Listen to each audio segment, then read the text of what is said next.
It's time for yet another Carolina Hurricanes season report card, and this time it's for one that's been grabbing some headlines with one Ethan Bear that has been given permission to speak to other teams about where he is going to play next year. Find out all that and more in this episode of Locked On Hurricanes. You're Locked On Hurricanes, your daily podcast on the Carolina Hurricanes. Part of the Locked On Podcast Network. Your team every day.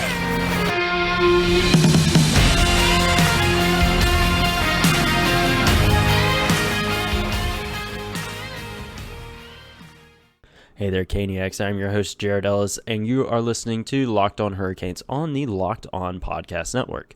Your team every day. And as always, follow the show on Twitter and Instagram at LO_Hurricanes, myself on Twitter at JaredEllis_96, and thank you for making Locked On Hurricanes your first listen of this Thursday afternoon. Now, as I mentioned, it's time for yet another season report card for the Carolina Hurricanes. It's been a few days, I know, but, life gets in the way sometimes. But now it's time to look at one Ethan Bear. He's been one that's been grabbing some headlines as of late, with news coming out earlier in the week that he has been given permission to speak with other teams about where he is going to play next year. And I know that he became a fan favorite this season, and he's a guy that has a lot of upside. But this, to me personally, is not a surprise. We've obviously been able to sit on it for a few days and really let it sink in. And I feel the same way that I did when the news first broke. I'm not surprised. And for multiple reasons. There's been the talk of how Tom Dundon and Don Waddell do business, of not necessarily wanting to pay out the most money, and I do think that's a bit of a factor there. And because, they're kind of, this is what you're getting. They'll negotiate a little bit, but they're not going to pay what they feel is too much. Yes, there's the offer sheet situation. I know that. And they signed him to a long-term deal. I know that. But with Ethan Bear, like I said, I'm not surprised that he's being allowed to talk to other teams. I think, he didn't live up to my expectations. I thought he was going to be the real breakout player this year. He was not. And I do think there's a few factors in there. I think probably the biggest one is the fact that he had COVID, and whenever he came back from that, it really affected his game. And you could tell. And he wasn't the same after that.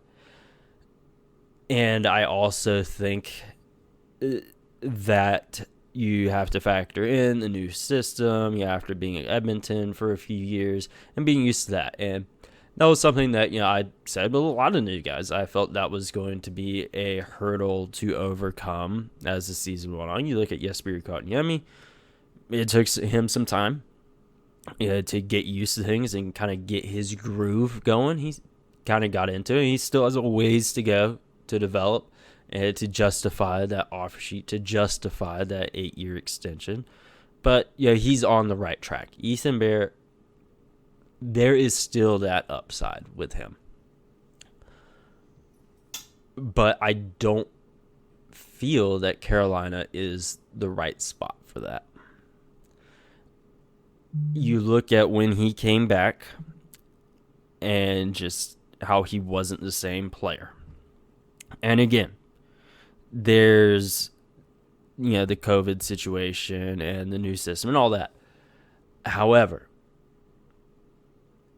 you do look at, even before then, there are some times, he'd get the puck and he seemed to get flustered. And he didn't necessarily have a whole lot of confidence. There's some defensive lapses, and it just wasn't clicking. That's the big thing with this season for him. It just never seemed to fully click. He had moments here and there. Fantastic. We love it. But as a whole, it just didn't click this year, in my opinion. And so I'm not surprised that he's likely going to be somewhere else. And then especially whenever Brendan Smith came back from injury and how he really seemed to be getting in his groove after that, how much Ethan Bear was getting scratched. Go to the playoffs, he never played a single game. And that in of itself, the fact that he was scratched the entirety of the playoffs and never played once, that was pretty telling for me that he probably wasn't going to be back. And this is a situation that really kind of reminds me of Hayden Fleury, a guy that has a lot of upside.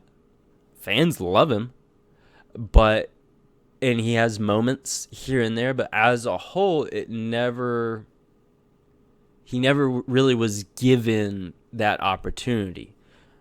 He goes to Anaheim. He seems to be up on the right track there. Obviously, Seattle hasn't gone well. But, I look at Ethan Bear and I see a lot of similarities.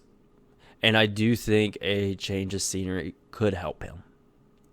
I do. And that's nothing to slight the guy at all. I do think, again, he has a lot of upside, especially on the offensive side of things. And, I do hope that he is able to go somewhere that does play to his strengths better, because I don't see that happening here. I don't. I know a lot of people aren't going to like that. A lot of people like him, and that's great.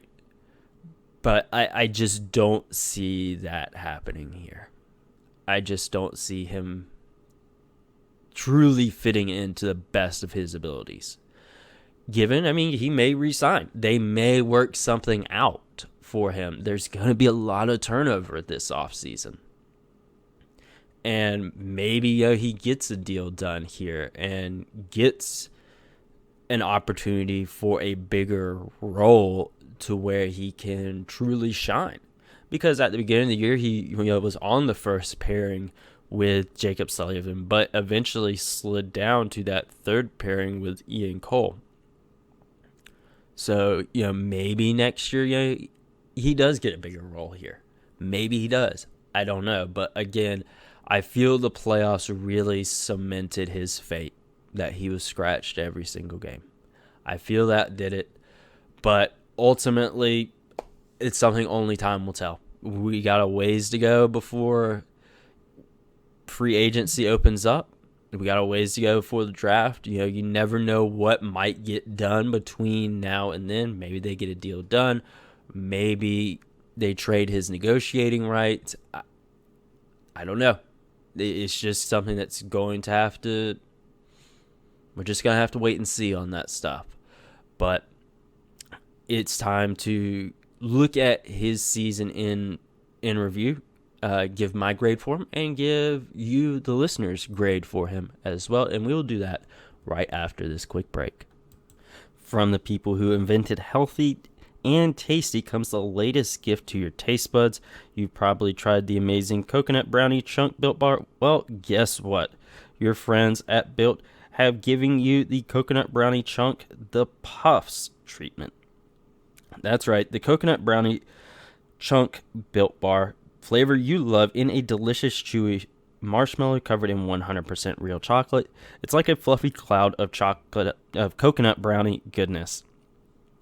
But don't stop drooling and listen. They are good for you. Low calorie, low sugar, high protein, and all delicious. Coconut brownie chunk puffs are only here for a limited time, so go to built.com right now to make sure you don't miss out. They're going fast because they taste amazing. All the Built Bars are made with collagen protein, which your body absorbs more efficiently and provides tons of health benefits. Eat something that tastes good and is good for you. The best part about Built Bars is, of course, they taste amazing, but you can enjoy them guilt-free because they are actually good for you. They are the perfect treat when you've got a craving and you need to satisfy your sweet tooth, or if you need a quick, healthy snack, they are an excellent source of protein. Delicious coconut, rich, sweet brownie, creamy marshmallow. Stop fantasizing. Get to Built.com right now and order yourself a box of coconut brownie chunk Built Puffs right now. Go to Built.com and use promo code LOCKED15 and get 15% off your order when you use promo code LOCKED15. Now it's time to give Ethan Bear his grade for the season. Now, as we were talking, I don't see him being back next year. I wasn't overly impressed with his season. I was honestly kind of disappointed. So for me personally, and honestly for you guys as well, it really kind of reflected in his grade, because a lot of folks with that, it really showed. 37.5% gave him a C, 25% a D, 33.3% a B, and received a few votes for an F as well. I think those were just troll votes though. So I think that's fair. I would probably go with a C minus. Again, he had some moments this season. He did. It wasn't all bad. But again, like I said, just it never seemed to click for him this year, especially after getting back from COVID. And I do think that is what really hurt his season. I think he was probably dealing with some long-term effects there, and it was one where it felt like a missed opportunity of a season, because I think that he had a good chance to really show himself and break out. Again, I thought he was going to be a breakout player for the Hurricanes this season, but he never seemed to have full confidence. As I said, especially like around the net, there were times where he would just seem flustered and didn't know what to do and got scared almost. And you can't be doing that. Again, he's obviously still very young. He's 24 years old, almost 25. So, yeah, he's obviously still very young. But, again,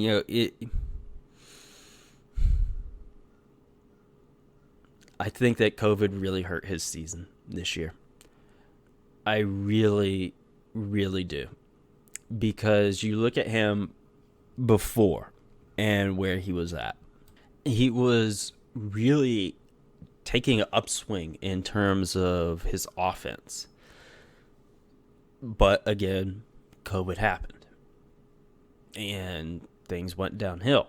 And his defense this season was nowhere near like it was last season at Edmonton. He had a great defensive season last year in Edmonton. I think that's what the Hurricanes were probably banking on getting from him, is getting that really good defensive season from him, getting someone with really good defensive talent, especially and where he ended up, through the course of the season, kind of down that bottom pair, where as a whole, that was a pair where, they go out and just, shut things down defensively, whether it was him and Ian Cole or Ian Cole and Brendan Smith, that was, just a good shutdown defensive pairing. But we didn't get that with him. And again, he didn't see the ice for the last 14 games. And I think the Hurricanes were also probably banking on, with him, coming in and having that offensive upside, that maybe they start to unlock that. And again, it seemed like they were, at the start of the season. But it just didn't happen with him this year. And I don't see him coming back. I know Vancouver has been thrown around. I've seen New Jersey, but ultimately time will tell. Evidently, the Hurricanes still want to re-sign the guy. And I think that they do still see that potential there that he has. And I do think they're probably factoring in, hey, he had COVID and it hurt his season. And I do think that is one reason why they would want to bring him back, maybe like on a 1, maybe 2-year deal. And, try to get things going. Again, also new team, new system, new teammates, all that stuff. But he also didn't have a good year.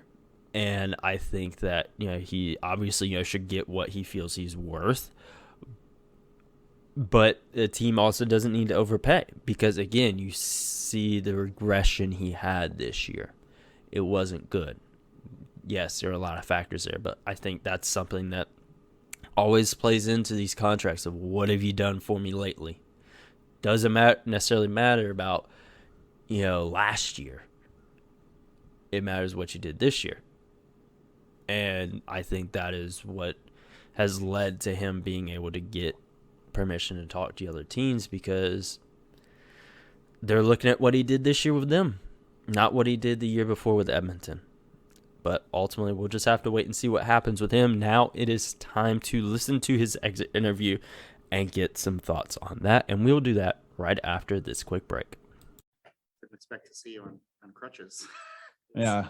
I just got a little thing removed after the year was over. It's nothing serious.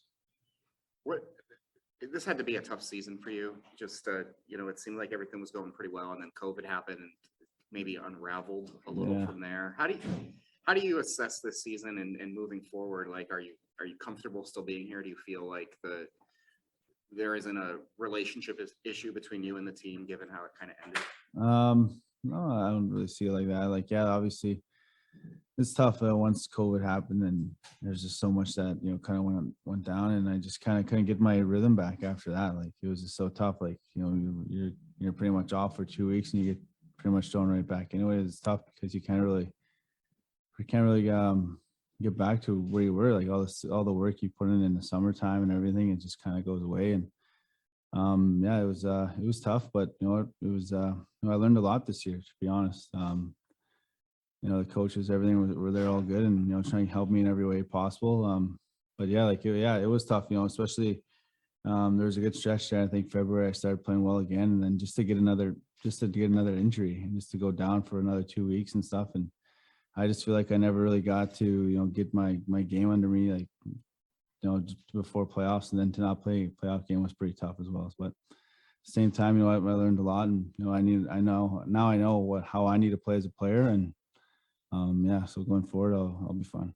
Do you think you had long COVID, or it had something to do with the effects of COVID, or was it just getting back into the groove? I don't know, to be honest. I've never been through something like that, and honestly, it for a long time, it felt like it wasn't like I was out of it was tough. It's you couldn't breathe, but you don't know if you're out of shape or you can't push yourself to that point because you just simply couldn't. And that was the most challenging part.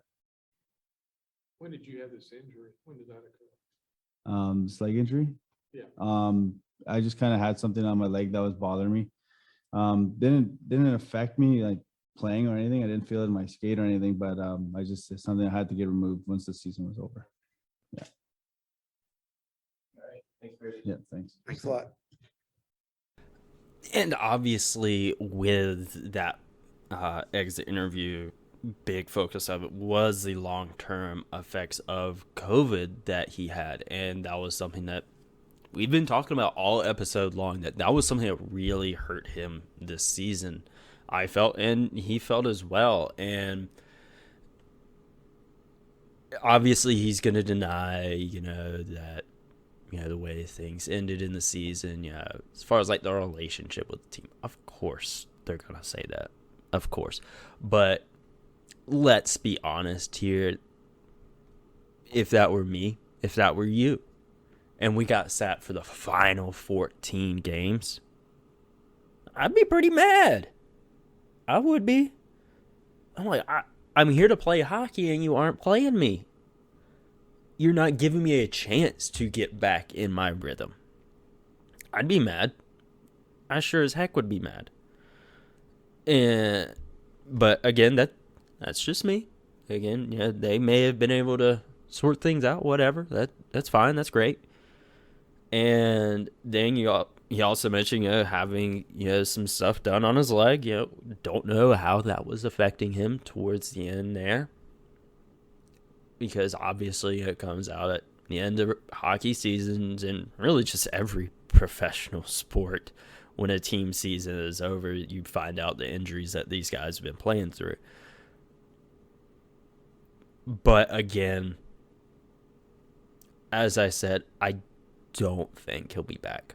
Again, Vancouver has been a destination, has been floated around a lot. Maybe that happens. Again, New Jersey's one that's been floated around. Him going back to Edmonton has been one. And, of course, he could stay here because, again, the Hurricanes evidently want to keep him. But we just have to wait and see if they get a deal done. Again, majority of you guys gave him a C for the year. I gave him a C-. Hopefully things can get better for him next year. Hopefully he can stay healthy, not have COVID, not have something going on with his leg, whatever it may be, and he can have a real bounce back year, whether it's with the Hurricanes or someone else, because this is a young kid with a lot of upside, and I want to see him achieve it, whether it's in a Hurricanes uniform, Canucks uniform, a Devils, whatever it may be. I want to see this kid succeed, and I wish him the best of luck next year. Hopefully we're talking about him again next year here with the Hurricanes, but that's just something that time will tell. But in the meantime, make sure you follow Locked On Hurricanes on Twitter and Instagram at @LO_Hurricanes. Myself on Twitter at JaredEllis_96, and subscribe on YouTube. And I will talk to you in the next episode where we go over more Carolina Hurricanes report cards and some news as well.